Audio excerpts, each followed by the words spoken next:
Okey, sepanjang berada di Zul Iman Okey, macam Azril ni, dia join masa 5 years old. So the first thing the first day dia balik rumah, dia buang air duduk. So masa tu saya sangat impress. Saya sangat impress dan saya nampak adab dia lain kan, cara dia bercakap, the way dia eat. Dia ada konsep-konsep Zul Iman ni yang saya suka. Ada the way we eat, the way we learn, the way we greet our parents. And anak saya ni, dia suka benda macam tu. So, dia praktikkan kat rumah. And then, dia bukan praktik untuk diri dia je. Dia ajar pula abang dia. Dia forward dekat abang dia. Abang, tak boleh macam ni lah. Kan?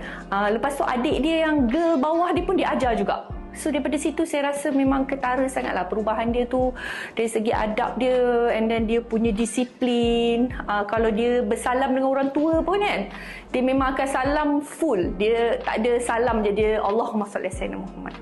Macam tu kan. So it's like really touch and improve lah saya rasa, which is susah nak dapat kat tadika lain lah. Macam tu.